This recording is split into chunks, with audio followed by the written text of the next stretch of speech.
Bem, família. Eu tive com o pastor Fabiano, falei assim, um dia você vai lá na minha cidade.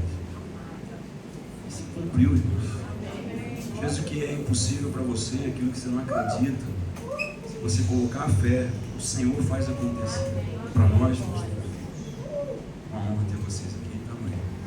Sabe o carinho, o amor que nós temos por vocês. Eu queria te dizer para você ficar bem à vontade aqui, na casa do Pai. Amém? Deus abençoe. Aleluia. Obrigado, pastor Ricardo, pastor Aline, pelo carinho que vocês têm pela gente. Se sente muito honrado. Para nós é um privilégio pisar nessa terra abençoada aqui. Amém? Amém. Eu e a Maia, a gente tem uma história no estado de Minas Gerais. A gente serviu na região metropolitana de BH como voluntário em um projeto missionário que cuida de órfãos. A gente serviu ali durante alguns anos. Então, eu até falei para a Maia hoje, quando a gente estava saindo de casa, de madrugada, e faz alguns anos que eu não piso, né? Tu já pisou algumas vezes, né? Mas que eu não piso os meus pés nessa terra abençoada, Minas Gerais, esse estado tão lindo. Eu tenho tantas boas lembranças, então para nós é um privilégio estar aqui, tá? Para quem não me conhece, eu sou o pastor Fabiano.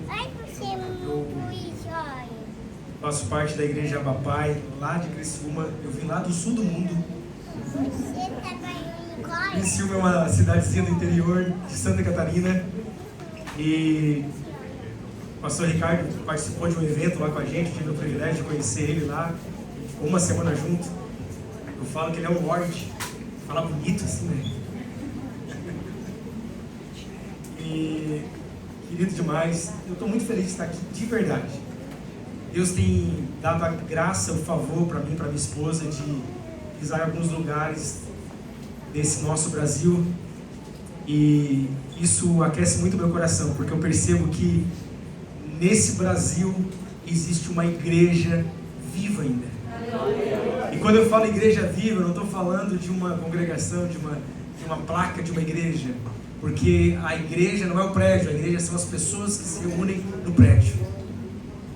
Esse lugar aqui é só cimento e concreto. Você aqui dentro é a igreja. Nós somos a igreja. E a gente tem ido em alguns lugares do Brasil e eu tenho percebido que existe uma igreja viva. Existe uma igreja que... Às vezes a gente olha para as notícias e as notícias não são boas. Em meio a tantos escândalos, em meio a tantas injustiças. Mas Deus nunca perdeu o controle. Existe uma igreja ainda separada, existe aqueles 7 mil que não se dobram, mas que são apaixonados pelo Senhor, pela vontade dEle. Amém, queridos? Como o pastor apresentou, eu sou o Fabiano, pode me chamar de pastor Fabianinho, já deu para perceber por quê? Pela minha grande estatura, pode chamar de Fabianinho, fica à vontade. Eu tenho 2 filhos, a Laís e o Lucas. A Laís tem 13, o Lucas tem 11. Acertei, amor? Às vezes eu erro. É que o homem tem essas coisas, né? O homem, ele tem amnésia. Mulher não esquece essas coisas. E a gente serve junto lá na igreja, junto com o pastor Thelma, a pastora Viviane. Alguém conhece que é a Abapai, gente? Alguém que já viu? Amém? Alguns conhecem. E eu caminho com a pastora Vivi, o pastor Thelma, há muitos anos já, eu e a minha esposa. A gente se conheceu ainda adolescente. Eu tinha 17 anos, a Maiara 15, eu acho, né? E desde lá a gente caminha junto com o pastor Théo, a pastora Vivi. E eles foram e são até hoje uma referência de pai e mãe para nós, né? Tanto eu quanto a Maia, a gente teve uma história, como muitas histórias do Brasil, sem referência paterna, traumas da infância, de rejeição. Mas Deus é tão bom que quando Ele insere a gente na família dEle, Ele coloca pessoas que, como que eu vou explicar, que preenchem aquelas lacunas que ficaram no passado. E o pastor Théo, a pastora Vivi, foram essas pessoas da nossa vida. E assim como a gente foi ajudado, construído, alguns anos já, Deus nos chamou para construir agora.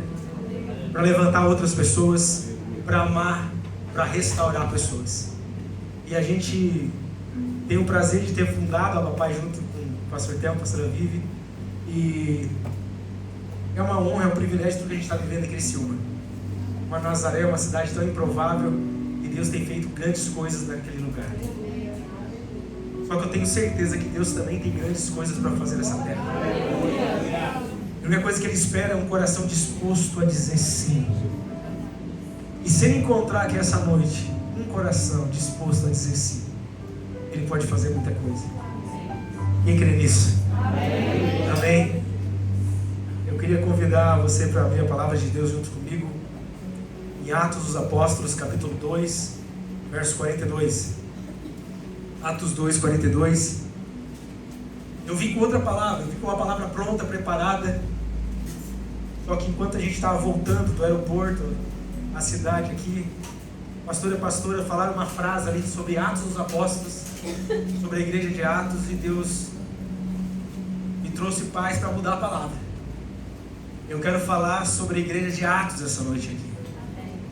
E o tema que eu vou trazer para nós pensar junto essa noite é as marcas de uma igreja saudável. As marcas de uma igreja que tem saúde. Nós gostamos muito de falar sobre saúde lá na Abba Pai, porque nem tudo que cresce tem saúde. Vou dar um exemplo. O câncer também cresce, o tumor cresce, mas ele não é sinônimo de saúde, concorda comigo?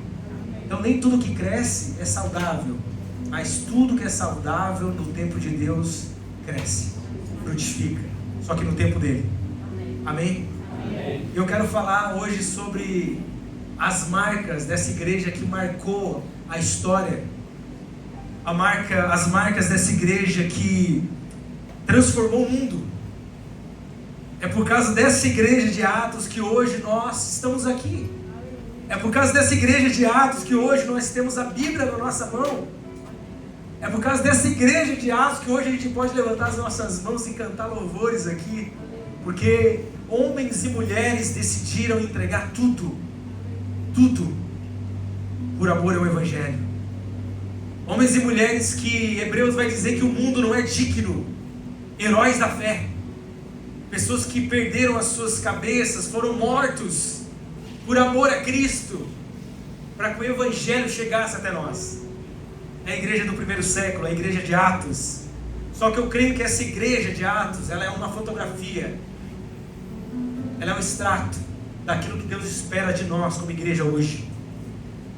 E eu quero trazer alguns conceitos, algumas lições dessa igreja para nós aqui hoje. Porque a Bíblia ela é atual. Ela não precisa ser atualizada, como muitos dizem. Ela é atual, ela é mais atual do que o jornal de hoje, como dizia já o pregador. Eu quero trazer algumas verdades sobre esse texto, Atos 2, 42. Quem achou, diz um amém bem pentecostal aí. Amém. Amém, diz assim a palavra de Deus. Eles se dedicavam no ensino dos apóstolos e na comunhão, ao partir do pão e as orações, e todos estavam cheios de temor. E muitas maravilhas eram feitas pelos apóstolos. E os que criam mantinham-se unidos e tinham tudo em comum. Alguns vendiam suas próprias propriedades e bens e os distribuíam conforme a necessidade de cada um. E todos os dias continuavam reunindo-se no pátio e no templo, partindo pão em casa, e juntos participavam das refeições com alegria e sinceridade de coração, louvando a Deus e tendo a simpatia de todo o povo. E o Senhor lhe acrescentava diariamente os que iam sendo salvos. Até aqui. Até aqui. Espírito Santo, obrigado por cada irmão aqui presente. Obrigado pela tua palavra que é poderosa para mudar a nossa vida, Deus. A tua palavra que tem poder, Deus, de mudar a nossa história, porque uma palavra liberada pode mudar tudo, Pai. Então essa noite eu oro para que o Senhor fale com a tua igreja, Deus. Espírito Santo, me usa para a tua glória essa noite aqui. Que o coração da tua igreja possa ser aquela terra boa, que a semente do Evangelho será plantada.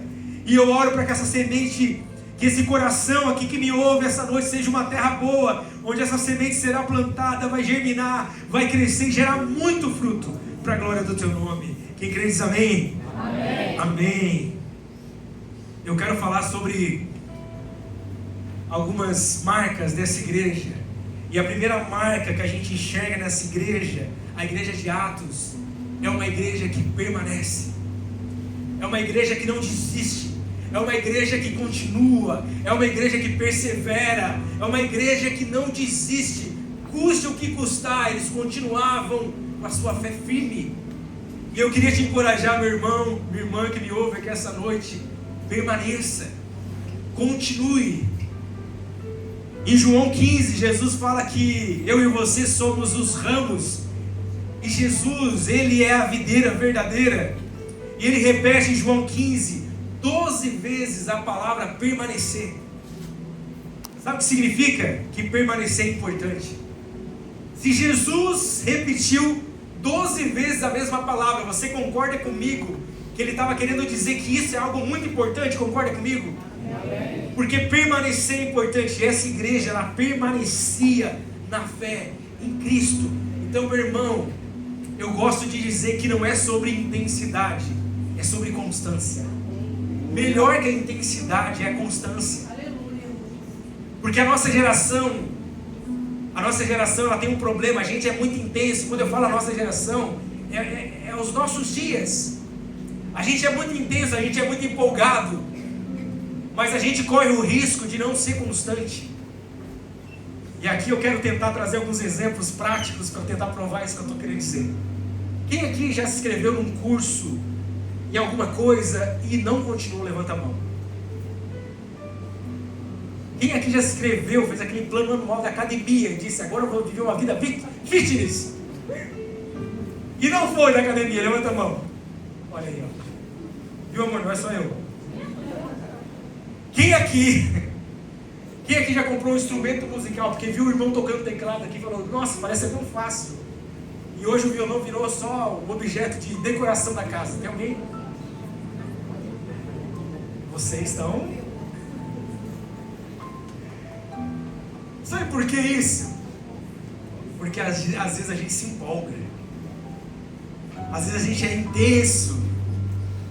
Só que a caminhada com Deus, a caminhada na fé, não é uma corrida de 100 metros. É uma maratona longa. É uma longa caminhada. Amém? O apóstolo Paulo vai caminhar, vai comparar a nossa caminhada com Deus com uma maratona, uma corrida longa. E numa corrida curta, você pode ser intenso, você tranca a respiração, corre.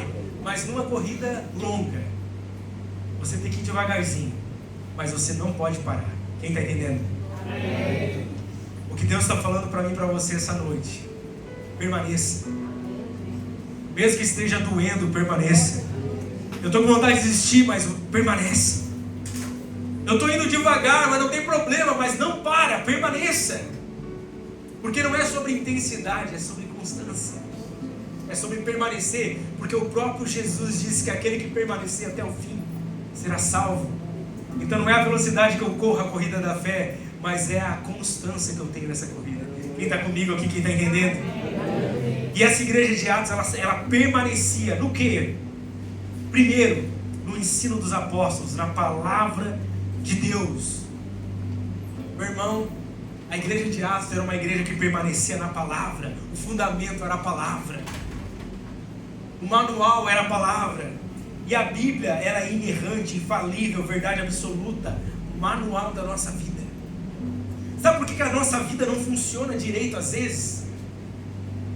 É porque a gente não está lendo o manual.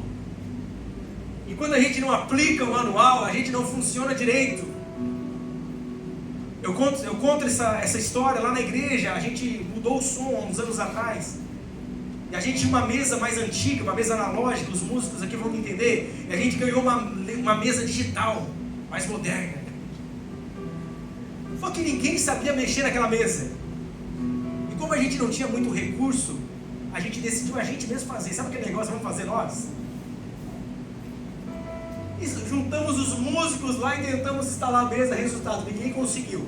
Depois de muito sofrimento, teve um que deu uma ideia. Essa mesa não vem com manual, não.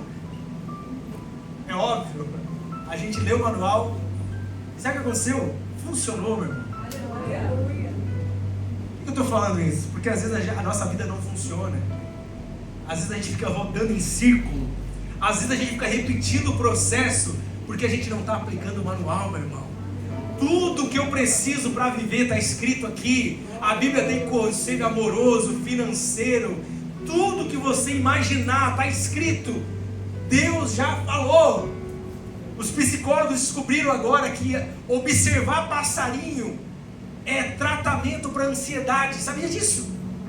Só que Jesus já tinha dito. Ele falou assim: vocês que andam ansiosos, não fiquem ansiosos. Olha o pardal, eu estou cuidando do pardal. Olha as flores do campo, eu estou cuidando. Nem Salomão se vestiu tão belo como elas. Eu vou cuidar de você. Jesus já tinha falado tudo isso. Sabe por quê? Porque a Bíblia é o nosso manual. E se a nossa vida não está funcionando direito, é porque a gente não está aplicando o manual do jeito certo. Quem está entendendo, meu irmão? Amém. A Bíblia não é um livro de regra de um Deus bravo. É uma carta de um pai que ama. Às vezes a gente enxerga a Bíblia como um castigo. Meu irmão, a Bíblia não é castigo, a Bíblia é proteção, é amor. Eu vou dar outro exemplo, eu gosto de exemplo, pastor. Qual uma rua movimentada que tem bastante semáforo por aqui? João Pinheiro? João Pinheiro. Tem semáforo lá? Sinal? Aquele sinal na rua João Pinheiro está ali para te proteger ou para te castigar?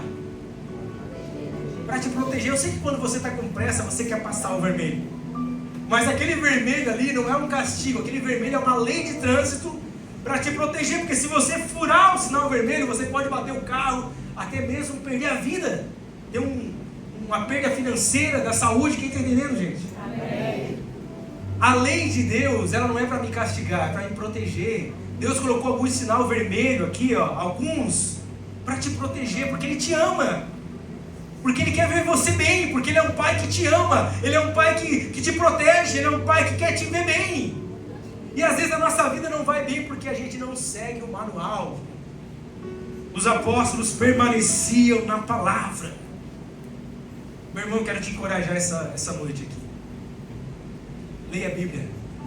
Eu era um jovem de 17 anos. Meu irmão usuário de crack, minha mãe presa. Tive um histórico familiar terrível. E com 17 anos de idade eu tive um encontro com Jesus. Aquele foi o meu grande dia. Quem aqui já teve um grande dia? Amém. Talvez se você não decidiu por Cristo ainda, hoje pode ser o seu grande dia. Eu era só um menino. Eu tive um encontro com Jesus e me falaram assim: leia a Bíblia e começa a viver o que está escrito ali. E eu levei aquilo a sério. Eu comecei a ler e tudo que eu li eu falava: Jesus, me ensina a viver o que está escrito. E eu descobri que o segredo da felicidade está em obedecer a Deus. Porque a vontade de Deus é boa, perfeita e agradável. Felizes são aqueles que ouvem a palavra e obedecem. Lucas disse isso. Quem está comigo aqui? Amém. Primeiro conselho: permaneça na palavra, meu irmão. Isso aqui não tem nada a ver com religiosidade. Tem a ver com um Deus que te ama. Eles permaneciam também nas orações. E aqui Deus tem constrangido meu coração, pastor, nesses últimos meses, para me orar mais, para entrar no lugar de oração. Meu irmão, não sei se você sabe, porque às vezes a gente fala sobre oração, mas a gente não tem a dimensão. Deus nos ouve.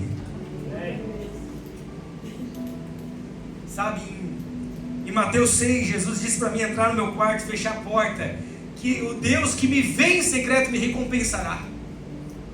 Olha só que interessante, se eu estou orando, por que Ele não me ouve? Mas Ele está me vendo. Porque o texto diz isso, que Deus me vê. Mas se eu estou falando com Ele, era para Ele me ouvir, não é? Sabe por quê? Porque Deus, Ele não ouve as nossas palavras, mas Ele enxerga o nosso coração. Às vezes você não precisa falar nada, mas você entra na presença de Deus, levanta os braços e fala: Pai, eu estou aqui. Ele te vê. Ele enxerga o teu coração. E a oração é uma ferramenta, é uma arma poderosa que Deus nos deu. E nós precisamos aproveitar essa arma. Atos 1,14, eles perseveravam na oração. Eu vou ler alguns textos daqui, não precisa abrir, mas tudo em Atos. Atos 3:1, Pedro e João subiram no templo para a oração. Sabe o que isso quer dizer? Todos os dias Pedro e João tinham uma agenda com Deus. Todos os dias às 3 horas da tarde eles subiam para orar. Meu irmão, tem uma agenda com Deus. Marca um horário com Deus, coloca lá no seu despertador. É o meu momento com Deus. Eu tenho certeza que você vai começar a comer muito fruto bom nesses momentos com Deus. Aleluia. Desde o jardim do Éden, Deus na viração do dia aparecia para Adão. Deus, ele continua marcando encontro comigo e com você. Aleluia. Que você possa estar lá todo dia, no horário marcado com Ele. Atos 4:31, a igreja orou, o lugar tremeu e todos foram cheios do Espírito Santo. Meu irmão, pensa você num culto e de repente acontece um terremoto e todos são cheios do Espírito Santo. Foi isso que aconteceu aqui. O Espírito Santo é real. A oração é poderosa. Atos 6:4, os apóstolos decidiram se dedicar à oração e ao ministério da palavra. Olha o que acontece. O Espírito Santo vem. Pedro traz o primeiro sermão para a igreja.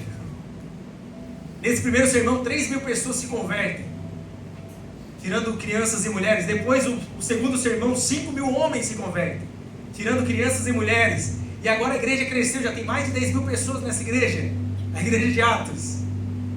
E os apóstolos começam a ficar com muito trabalho, e eles decidem fazer o quê? Chamar homens de Deus para cuidar das viúvas, dos órfãos, para que eles não perdessem o momento da oração e o ministério da palavra. Sabe por quê? Eles priorizavam a oração. Nós precisamos priorizar a oração. Quem está entendendo? Amém. Atos 9:11. Deus falou com Ananias e disse que Paulo estava orando. Paulo aqui, ele matava cristão. Ananias, no seu tempo com Deus, Deus fala para ele: vai lá naquele cara lá que mata cristão, eu tenho uma palavra para ele. Meu irmão, eu não sei você, mas eu não sei se eu ia. Pensa um terrorista está ali na esquina aqui, e Deus fala com você em oração. Sabe aquele cara que mata os crentes? Então, vai lá. Eu tenho uma palavra de Deus para ele. Eu não sei você, mas eu ia ter medo. Mas Ananias conhecia a voz de Deus. Ananias sabia que era Deus. Por isso que em João 10, o próprio Jesus vai dizer que as minhas ovelhas ouvem a minha voz. Elas me conhecem. Quando nós estamos em oração, nós ouvimos e conhecemos a voz de Deus. Atos 12:5, enquanto a igreja orava, Deus enviou um anjo para libertar Pedro da prisão. Meu irmão, começou uma perseguição na igreja e eles prendem Pedro. E Pedro foi condenado à morte.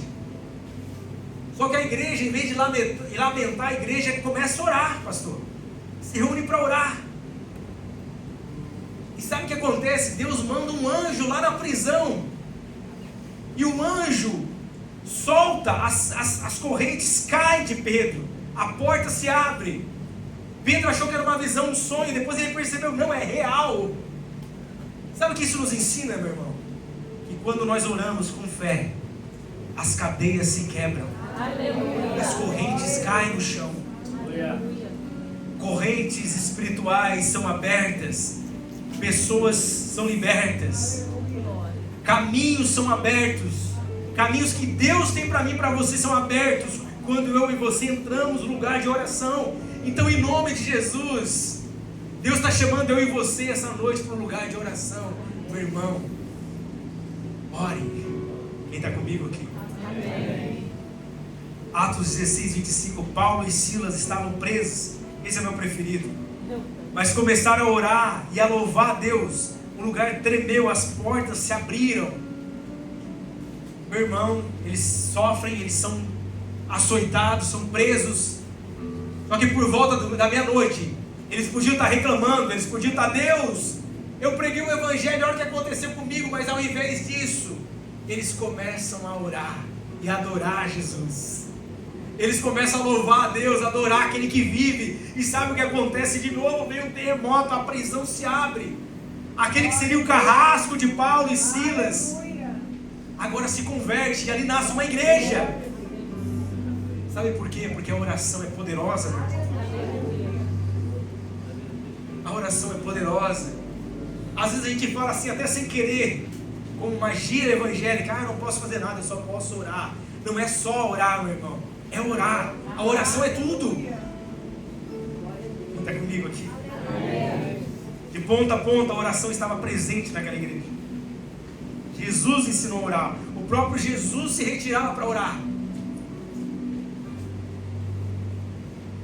Primeira marca: eles permaneciam na palavra, eles permaneciam na oração. E o texto diz que todos estavam cheios de temor. Uma coisa que tem se perdido no meio da igreja nesses dias é o temor, meu irmão. E o temor, ele não é medo. O temor é uma santa consciência que Deus está comigo em todo momento, em toda hora. Sabia disso? Aleluia. Quando você sai do culto aqui a reunião terminou, mas o culto não termina, porque culto é tudo que você faz. Adoração não é uma música, adoração é tudo que você faz. Quando você está cuidando do seu filho, da sua esposa, do seu casamento, quando você está trabalhando para a glória de Deus, você está cultuando a Deus.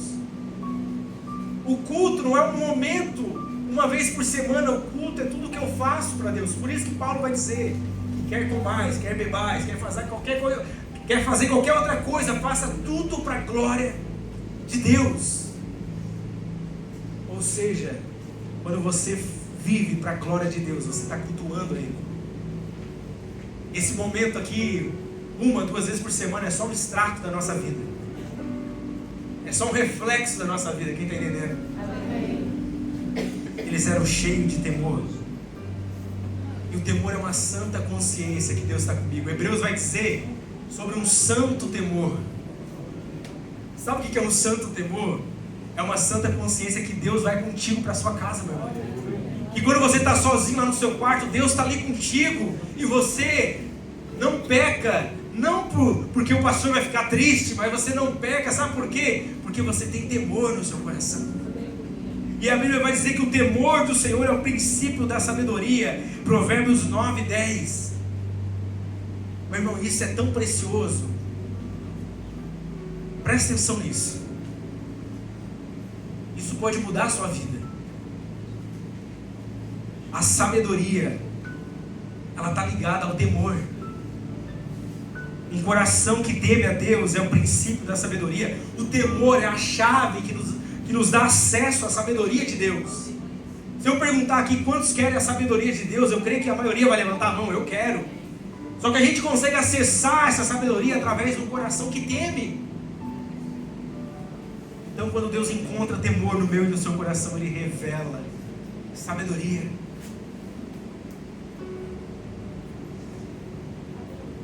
Salmo 25 diz: o segredo do Senhor é para aqueles que o temem. Olha só, o temor é uma chave que dá acesso ao coração de Deus. Deus revela os seus segredos para aqueles que o temem. Meu irmão, eu não sei se isso não te empolga, mas isso me deixa empolgado. Isso me deixa empolgado. Pensa comigo, Deus tem alguns segredos escondidos no coração dele. Deus que criou os céus e terra e tudo. E Ele quer compartilhar os segredos dele comigo e com você. Aleluia. Se Ele encontrar um coração que teme, se Ele encontrar um coração que teme, Ele vai começar a revelar os teus segredos. Eu era um adolescente de 17, um jovem de 17 anos. E eu li isso aqui. Eu li esse texto e eu comecei a dizer assim: Pai, revela os teus segredos para mim. Eu descobri que a verdadeira religião é cuidar do órfão, da viúva, do necessitado. E eu comecei a orar. Eu era só um adolescente e comecei a orar: Deus, me dá os órfãos, me dá os necessitados. E eu comecei a orar para que a gente pudesse ajudar as pessoas. Aleluia. Deus me levou para os órfãos. Sabe por quê? Porque Ele ouviu a minha oração. Deus me levou para os necessitados porque Ele ouviu a nossa oração. Hoje a gente ajuda mais pessoas do que a própria prefeitura em Criciúma. A prefeitura manda as pessoas para nós. E eu creio que isso é fruto de um coração que tinha temor e que orava: Deus, me ajuda, compartilha os teus segredos comigo. E deixa eu te falar uma coisa: o sonho de Deus, ele não é egoísta. O nosso sonho é. O nosso sonho pensa só em nós, uma casa melhor para mim, mais dinheiro para mim, um carro melhor para mim. Mas quando eu sonho os sonhos de Deus, o sonho de Deus envolve o outro. O sonho de Deus envolve o perdido, o órfão, o necessitado. E Ele tem procurado no Brasil pessoas que temem a Ele. Pessoas que vão dizer: Pai, compartilha o teu segredo comigo. Compartilha o teu coração comigo. Eu era só um menino, mas Ele viu um coração. Eu e a minha esposa, recém-casados, a gente vendeu tudo que a gente tinha. Bem que se juntasse tudo que eu tinha, não dava nem para comprar uma cesta básica. Era pouco. Mas brincadeiras à parte, a gente vendeu um terreno, a gente vendeu um carro que a gente tinha. E a gente financiou a própria missão para ajudar os órfãos. Eu lembro que na época todos os nossos amigos estavam construindo casa, ganhando dinheiro, e eu pensando: Deus, o que eu fiz, Pai? E Ele falou: fica tranquilo, eu estou cuidando de tudo. Hoje o que a gente vive, eu nunca imaginei viver tudo que a gente vive. Hoje a gente vive de um jeito que o nosso dinheiro não paga, a gente não tem dinheiro para viver como a gente vive. Mas Deus tem cuidado de tudo. Sabe por quê? Porque Ele ainda continua olhando corações dispostos. Ele continua olhando e buscando corações que o temem. O pastor abriu aqui o culto falando sobre a adoração verdadeira. Olha só, Ele não procura adoração, Ele procura o adorador. Ou seja, Ele não procura o que você faz, Ele procura o seu coração. Ele procura quem você é. Ele procura o que está aí dentro do seu coração. Por isso que Ele não ouve as orações, é por isso que Ele vê o coração. E está entendendo? Aleluia. A minha oração é que Deus nos dê temor. Aleluia. Porque junto com o temor vem a sabedoria. Junto com o temor vem um coração que se entrega. Junto com o temor vem um coração, vem os segredos do coração de Jesus. Então essa primeira marca da igreja de Atos era uma igreja que permanecia na oração, no temor e na palavra. A segunda marca era uma igreja que vivia como família. Eles entenderam que Jesus é o nosso irmão mais velho e nós somos irmãos. Às vezes a gente fala, pastor, como uma frase evangélica, a gente chama irmão Ricardo, irmão fulano, irmão ciclano, como se fosse uma frase evangélica, mas a essência disso é lindo. A essência de chamar um ao outro de irmão é que Deus é nosso Pai, Jesus o nosso irmão mais velho, e nós somos todos irmãos. Nós somos uma grande família na fé. E hoje Deus colocou no meu caminho, no caminho da minha esposa, na nossa família, homens e mulheres que são mais chegados que irmãos, pessoas que a gente ama, que são a nossa família. Eu tenho um amigo que eu conheço desde a adolescência, o Júnior, ele é padrinho do nosso, o Juninho e Mari, são padrinhos dos nossos filhos. Hoje eles que levaram as crianças para a escola. Amigos que Deus nos dá no meio da caminhada. Porque igreja é ser família. E o texto diz que eles viviam na comunhão. Meu irmão, não venha só no culto e vá para a sua casa. Tenha comunhão com os irmãos. Tenha mesa. Tenha mesa. Depois o texto diz que eles permaneciam também no partir do pão. Sabe o que significa? Generosidade. A generosidade é uma marca da igreja de Cristo. E eu não estou falando de dízimo, de oferta só. Eu estou falando de um coração generoso, de um coração que ajuda as pessoas, de um coração que estende a mão. E lá na aba eu tenho percebido uma coisa: as pessoas mais generosas que eu conheço são as pessoas que Deus mais compartilha recursos. Sabia disso? Eu tenho um irmão que ele começou, um amigo nosso, que ele começou uma empresa pequenininha, e ele falou para Deus assim: Deus, eu não vou te dar 10%, vou te dar 20%.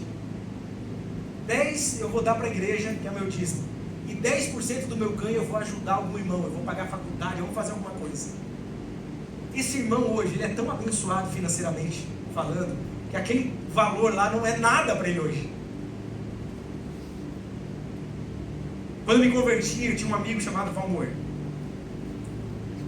ele era muito necessitado financeiramente falando. Só que quando eu ia na casa dele, ele sempre tinha um pãozinho com mortadela.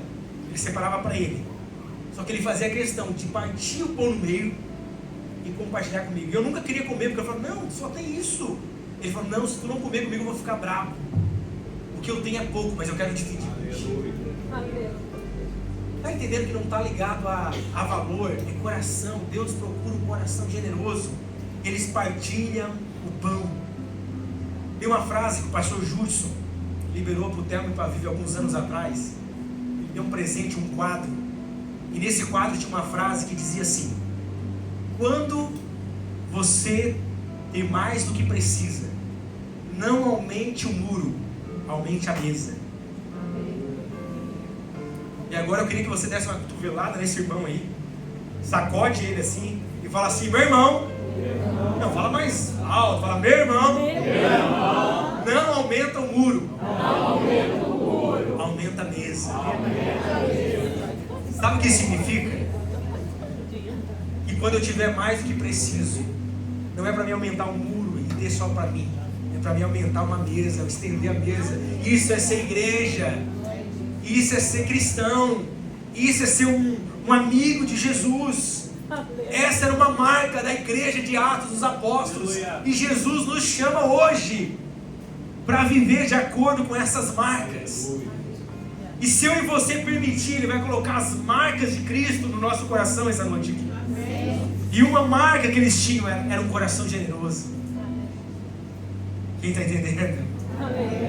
Então abre espaço, compartilhe. Uma igreja saudável, ela aprende a partir o pão. Eles distribuíam conforme a sua necessidade.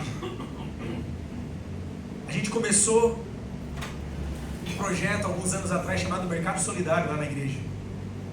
Porque a gente não queria só entregar uma marmita na rua. Apesar que entregar marmita na rua é uma atitude louvável, é uma atitude generosa. Mas a gente começou a perceber que a gente entregava a marmita, mas amanhã ele tinha fome de novo. Então a gente começou a pensar: Deus, nos dá uma estratégia para mudar a vida das pessoas, para tirar esse cara da rua. E Ele nos deu um projeto chamado Mercado Solidário. É um projeto que a gente assiste as famílias carentes por 3 meses. A gente dá um curso para eles, a gente consegue emprego para eles. E a gente começa um processo de desenvolvimento social. Para a glória de Deus, todos os meses a gente consegue alimentar 200 famílias. E a gente já está ajudando mais de 2.000 famílias que estão no programa social hoje, lá em Criciúma. Só que a gente começou, sabe como? Com uma família. Porque quando a gente é fiel no pouco, Deus nos coloca no muito. Quem está entendendo? Talvez Deus vai colocar uma pessoa na sua vida. A minha oração e meu desejo é que você marque a vida dessa pessoa. A minha oração é que você gere um impacto na vida dessa pessoa. A minha oração é que você não seja mais um evangélico, um número no IBGE, mas você seja um cristão, um discípulo de Jesus, que é a luz dessa terra, que é o sal dessa terra. Aleluia. Quem está comigo? Quando a gente morava no orfanato, eu e minha esposa, lá tinha um projeto que se chamava Projeto Alegria. A gente fazia uma festa de aniversário com uma criança que nunca teve um aniversário. E a gente realizava sonhos. E a gente pedia para eles escrever os sonhos que eles tinham. Sabe o que eles escreviam, gente? O meu sonho é ter um All-Star. O meu sonho é ter uma festa de aniversário. O meu sonho é ter um bolo de aniversário. Esses eram os sonhos. E a gente trouxe esse projeto lá para a aba há alguns anos já. A gente levava as crianças para o shopping e pagava 1 hora lá nos brinquedos do shopping para as crianças carentes. E a gente começou a realizar sonhos. Hoje a gente tem um espaço que é o maior espaço de Santa Catarina para criança carente. Não é para a igreja, não é para as crianças da igreja, é para as crianças da favela. Aleluia. A gente realiza sonhos. Há uns anos atrás, uma criança chegou até nós com 12 anos de idade. Ela tinha um sonho de ter uma festa de 15 anos. Só que ela tinha câncer. E o médico disse que ela não chegaria até os 15. E a gente decidiu fazer uma festa com 12 anos mesmo. A gente contratou uma limusine, pastor. Colocou ela no vestido. A gente fez a festa para ela. Depois de uma semana ela faleceu. Mas eu tenho certeza que a gente marcou a vida daquela criança, a vida daquela família. Porque o Evangelho não é uma religião. Jesus não veio trazer uma religião. Jesus veio revelar o Pai. E Jesus veio imprimir a vontade dele nos nossos corações. E Ele espera que eu e você seja um reflexo dele aqui na terra. Quem está entendendo? Eles compartilhavam o pão. E eles tinham unidade. Eles mantinham-se unidos. O texto diz: a bandeira do cristão, da igreja, precisa ser a unidade. Eu sei que hoje é difícil falar de unidade para a igreja, porque parece que um é concorrente do outro, mas Deus não chamou uma placa de igreja, Deus chamou uma igreja, que não é placa, Abba Pai não é igreja. Esse lugar não é igreja, a igreja são pessoas reunidas ao redor do mundo. Existem irmãos da igreja perseguida, que estão se escondendo nas cavernas hoje, para não serem mortos, eles fazem parte da igreja. Quem está entendendo? Que a unidade possa ser a nossa maior bandeira. O apóstolo João vai dizer que o mundo ia conhecer que nós seríamos filhos de Deus. Não é porque a gente discute na internet, não é porque a gente discute, a gente fala bonito, mas é porque a gente ia ter unidade, porque ia ter amor no nosso meio. Que o amor possa ser a nossa maior bandeira, que a união possa ser a nossa maior bandeira. Unidade significa que existe algo maior do que as nossas diferenças, porque Jesus é maior, a missão é maior, o reino de Deus é maior, e uma igreja saudável protege a unidade. Então, meu irmão, que você possa promover unidade no meio da igreja, em nome de Jesus. E uma igreja saudável compartilha a vida. Eles continuavam reunindo-se no templo e nas casas. Olha só, no templo, esse momento aqui é importante. Esse momento aqui é importante, estar junto como igreja.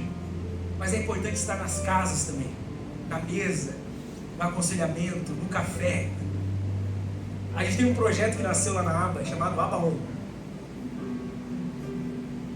Abaon nasceu, esse projeto nasceu porque na pandemia muitas pessoas começaram a assistir os cultos online da Abba Pai. O nosso canal chegou a 700 mil inscritos. E desses 700 mil, muitos irmãos começaram a mandar mensagem para nós e dizer assim: eu me converti e agora eu sou membro da Abba Pai. E eu dizia assim: mas não dá para ser membro online, pastor. Eu falava: não dá para ser membro online, como é que a gente vai congregar online? Não, mas eu me converti. E eles começaram a ir para Criciúma para a gente batizar eles. Teve um batismo que a gente batizou 1000 pessoas. E teve um evento que o Douglas Gonçalves, que trabalha com jovens, com essa área digital, teve lá na igreja, e ele falou para nós assim: Deus deu um filho para vocês, e vocês não estão querendo assumir esse filho. Aquela palavra ficou no nosso coração, e a gente começou o projeto do Abaon. A gente criou uma plataforma, e a gente faz reuniões semanais com esses irmãos. E esses irmãos da Europa, do Japão, de Singapura, Estados Unidos, lugares que não tem igreja, irmãos que se converteram, entregaram a vida para Jesus, e já passaram pelo projeto 15 mil pessoas. Dessas 15 mil, 14 mil, 13 mil pessoas a gente conseguiu conectar elas com igrejas locais. Estão congregando hoje. 1.500 pessoas estão com a gente porque não tem igreja, são lugares que não tem igreja, e a gente continua tentando cuidar e discipular deles. E a gente teve um encontro, uma conferência de mulheres lá em Portugal. E a gente teve o prazer de reunir presencial alguns desses irmãos. Pastor, quando a gente sentou para tomar um café com eles, eles choravam, porque eles estavam reunidos como igreja. Às vezes a gente não dá o valor para estar aqui, porque para nós é normal, a gente está aqui toda quinta, todo domingo. Mas estar aqui é um presente. Deixa eu te falar uma coisa que eles me falaram: estar presente é um presente. Estar presente é um presente. Então você estar aqui hoje é um privilégio, meu irmão. Agradeça a Deus por isso. Amém? Eles se reuniram no templo e também nas casas. Então, deixa eu te dar um conselho. Faz lá um churrasco. É cultural fazer churrasco também ou é só no sul? Faz também? Faz um churrasco, faz um café da tarde. Chama os amigos, chama os irmãos da igreja. Compartilha o pão. Traz Jesus para a mesa. Cutuca esse irmão aí e fala: faz churrasco para mim, irmão. Aproveita o momento, irmão. Aproveita, agora é a hora. Quem está entendendo? E sabe como eles faziam isso? Com alegria e sinceridade de coração. Está escrito isso. Com alegria e sinceridade de coração.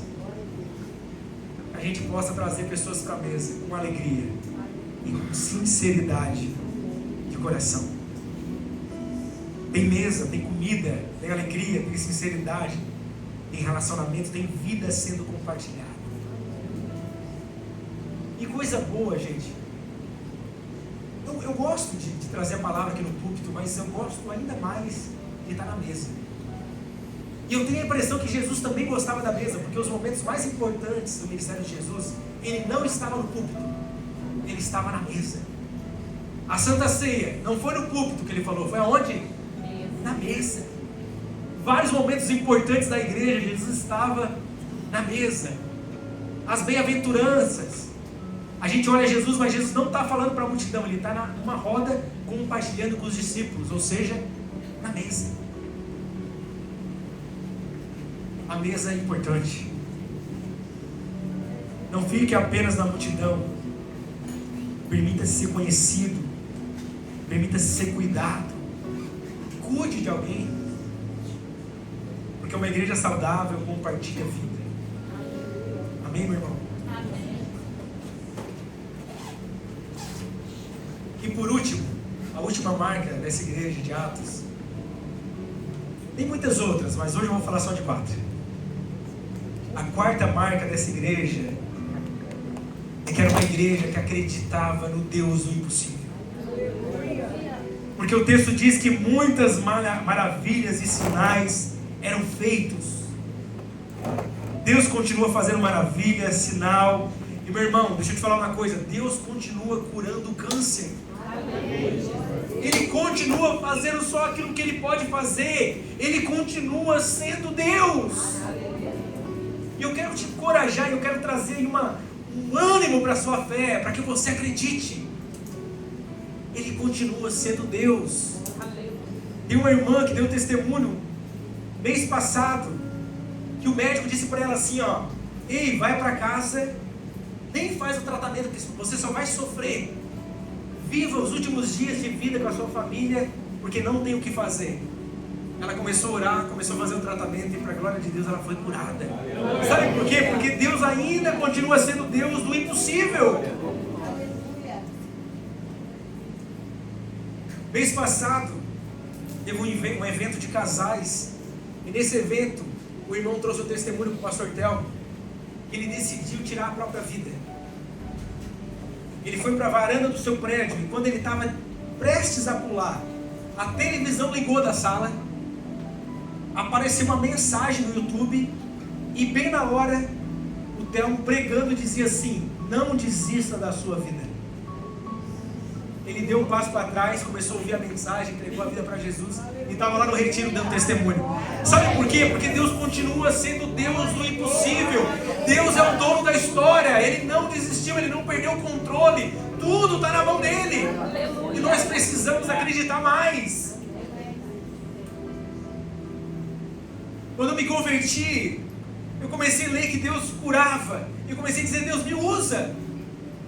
E quando eu cheguei em casa um dia, a minha mãe ela teve uma parada respiratória, ela caiu e ela estava praticamente morta na minha frente. Só que antes de apagar, ela falou assim: Fabiano, ora por mim, porque se você orar, Deus me cura. E eu orei, e a fé dela fez com que ela fosse curada. Ela levantou e ficou normal na hora, pastor. O pastor conheceu a minha mãe. Eu chamo ela de tia do rango. Ela que faz a comida nos retiros lá. Só que depois, eu não sei se alguém aqui já passou por isso, quando Deus te usa para alguma coisa assim, depois vem a dúvida. Eu fiquei pensando assim, será que Deus curou mesmo? Ou ela melhorou? Do nada, deu um negócio ali e ela melhorou, não é? A gente foi no culto. No culto, o pregador olha para ela, aponta o dedo e fala assim, ei, era para você estar morta. Deus te curou, não duvida. Eu falo assim, Deus, tu continua sendo Deus do impossível. Gente, quem está entendendo? Será que você pode dar um glória a Deus?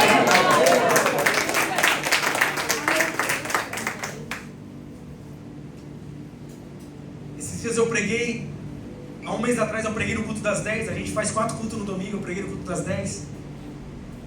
No final do culto veio um irmão assim, falar comigo assim, pastor, eu vim aqui porque eu saí do presídio agora, 7 dias, eu estou quase cumprindo a minha pena, e eu quis vir no culto. Eu perguntei, claro meu irmão, tu é bem-vindo aqui, e por que tu quis vir aqui? E ele falou assim, porque vocês, a Abba Pai foi lá na penitenciária, e vocês fizeram um culto lá, e naquele dia no culto, 150 presos naquele culto, ouvindo o evangelho, vocês foram embora, mas durante a semana a gente só falava daquele culto, a gente só chorava. Deus trouxe um avivamento dentro da penitenciária, e aqueles presos começaram a se converter e decidir por Cristo. E antes, quando eles saíam, voltavam para o crime, agora estavam saindo, indo para a igreja, dando testemunho. Sabe por quê? Porque Deus continua sendo Deus do impossível. Ele continua fazendo aquilo que só Ele faz. E nós precisamos acreditar que Ele ainda faz, que Ele ainda cura, que Ele ainda faz só o que Ele pode fazer. Deixa eu te falar uma coisa, meu irmão. Jesus não está mais pendurado na cruz, a cruz está vazia. Ele não está mais lá no túmulo, o túmulo também está vazio. Sabe por quê? Porque Ele ressuscitou e Cristo vive. E se Ele está vivo, eu não posso viver a minha vida como se Ele tivesse morto, porque Ele vive. Cristo vive. Ele está vivo. Quantos creem? Lucas 1,37, porque para Deus nada é impossível. Aleluia. Que você não deixe de acreditar que Deus ainda é o Deus do impossível.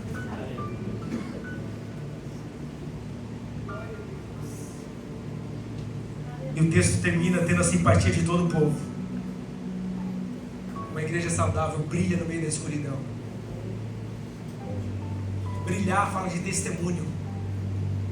Que você possa ser um testemunho vivo quando você não estiver aqui no culto. Quando o culto terminar, que você continue cultuando com as suas ações lá fora. Meu pastor Thelma, ele tem uma frase que eu gosto muito, que ele fala assim, não adianta orar em línguas no domingo e não guardar a língua na segunda. Sabe por quê? Porque a igreja de Atos tinha simpatia de todo o povo, não só dos cristãos, de todo o povo. E, infelizmente, o evangélico no Brasil hoje, por muitas vezes, foi considerado sinônimo de gente desagradável, gente que não paga as contas. Mas Deus está mudando isso. Porque Ele está levantando um povo, uma igreja santa, uma igreja que vai dar testemunho diante de todos. Por isso que Jesus disse, não se pega uma luz e coloca embaixo da mesa, mas coloca essa luz no lugar alto. E Ele mesmo declarou, brilhe a sua luz diante dos homens, para que o Pai seja glorificado. E sabe de uma coisa? Luz não fala, luz brilha. Não é sobre falar, é sobre brilhar. Não é o quanto eu falo de Deus, é o quanto eu vivo Deus. Não é o quanto eu conheço sobre Deus, é o quanto eu vivo aquilo que eu conheço.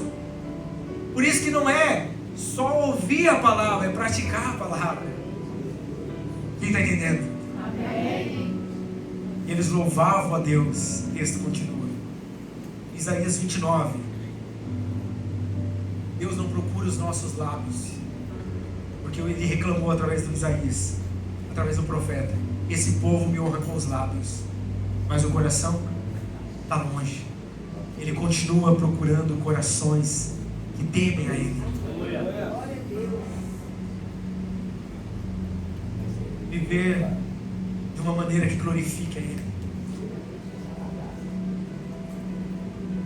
Ele encerra dizendo: e o Senhor ia acrescentando diariamente todos iam sendo salvos. E aqui eu falo para toda a igreja, mas principalmente para o pastor e para a liderança: pastor, é Deus que acrescenta quem vai sendo salvo. Obedeça a Jesus, ouça Ele, permaneça nele, que Ele vai trazer salvação. Ele é o dono da igreja, Ele não perdeu o controle. Amém. Deus não perdeu o controle. E a pergunta que Ele faz para essa noite, para mim e para você aqui: será que você deseja ter essas marcas no seu coração? A marca da generosidade, a marca do temor, do amor por Cristo, da oração, do senso de família. E a pergunta que Ele faz para nós é: quantos aqui querem ter essas marcas? Tem alguém que quer ter essas marcas? Eu quero. Eu queria orar com você. Fique em pé.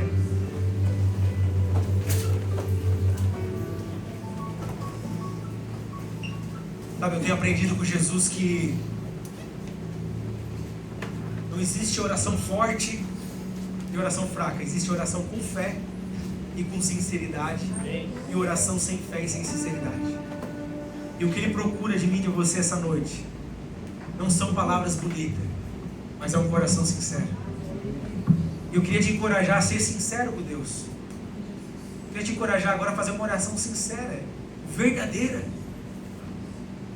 Dizer: Deus, eu não tenho essas marcas no meu coração, mas o Senhor pode colocar. Eu não acredito que o Senhor pode curar, mas coloca essa fé no meu coração.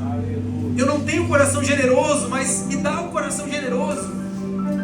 Eu vivo de forma meio egoísta às vezes, mas eu não quero. Eu quero aumentar a mesa, Pai. Eu não quero aumentar o muro. Eu queria que você fosse sincero.